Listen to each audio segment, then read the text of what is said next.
In this video, I will demonstrate how to create an order from within the WebForce CRM.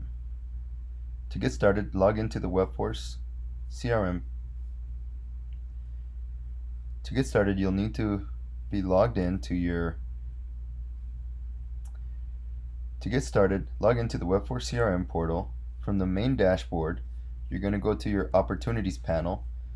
In this screen, you'll see a listing of all the opportunities available to you as a sales agent.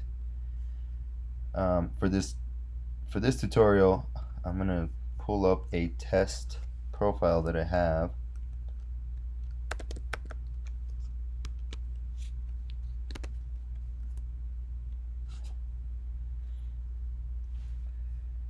To access the user profile information, click on the email.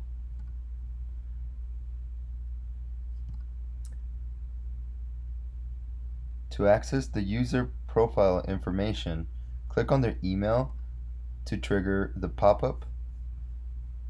View lead will take you to the detailed screen information of this particular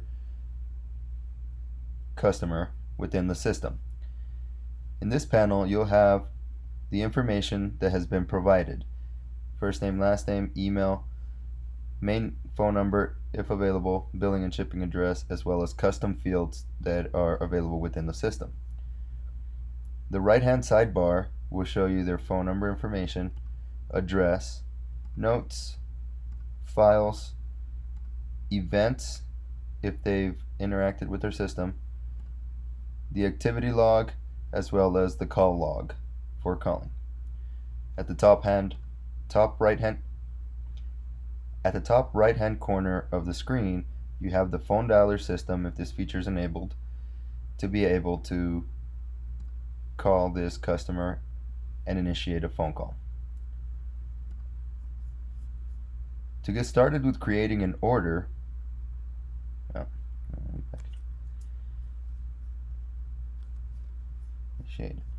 the second tab in the user profile, called Activations, will show you the source of the lead and the date that it was generated. Source admin means it was created internally through the admin panel. There's shop and funnels, as well as other sources available to our system.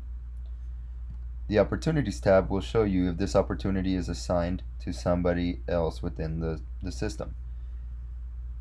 Each customer has one opportunity created per instance. So from the information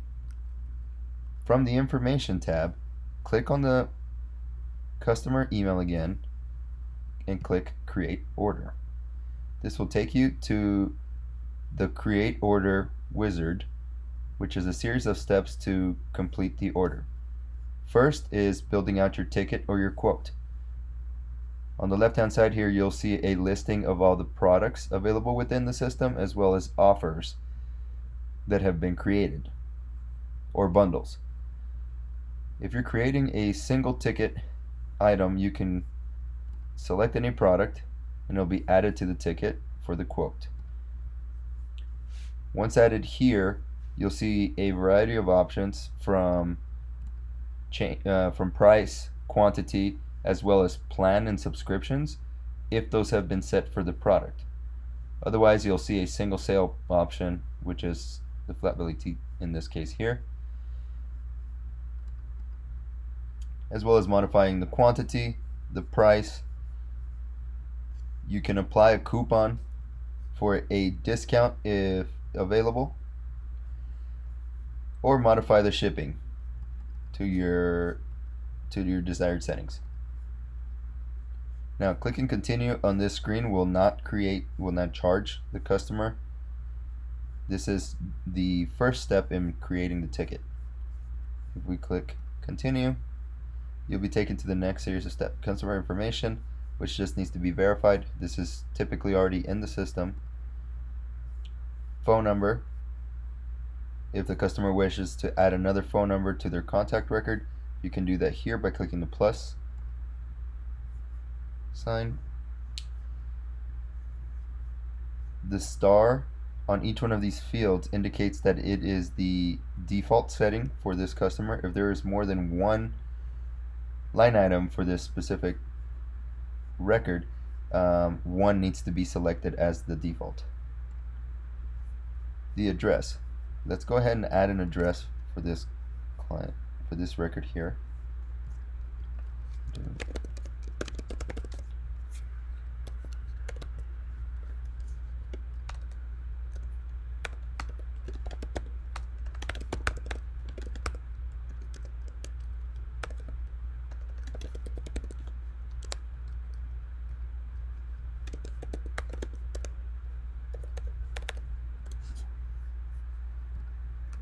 We'll save that, and by default you'll notice that the shipping and the billing are set as the default for both. If the customer wishes to use a separate billing address or a separate shipping address, you would repeat the process and select the star, marking that as the default for either the shipping or the billing category.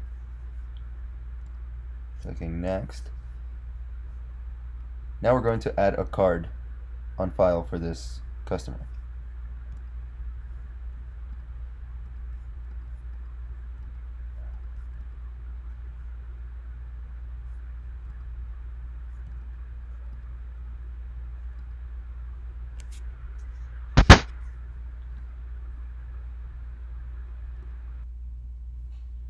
The next step is to add a credit card. In this screen, you'll notice the default payment gateway is set to Braintree. If there's other payment gateways available, you'll be able to select them from here. To add a card, we're going to click Add a new card, and you fill out the information on the card. So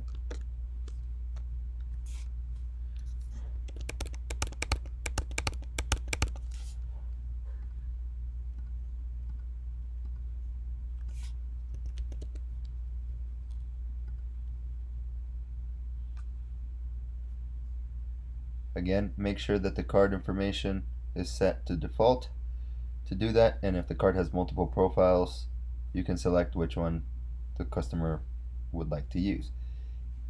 If they have transacted through our system in the past, their information will already be stored in here. You will still need to select which information to use for this specific transaction.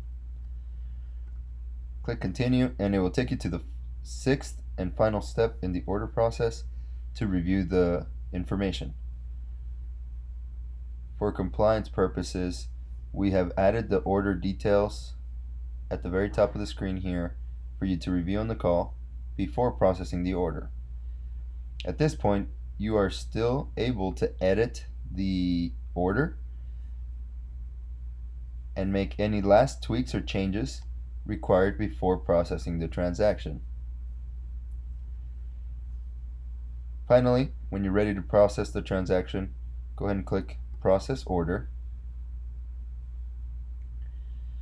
You'll receive a notification at the top right hand corner of your screen if the order was successfully created.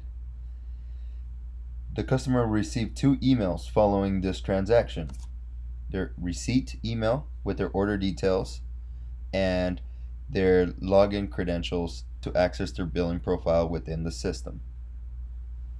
So there you have it. That's the steps to create an order from within the WebForce CRM.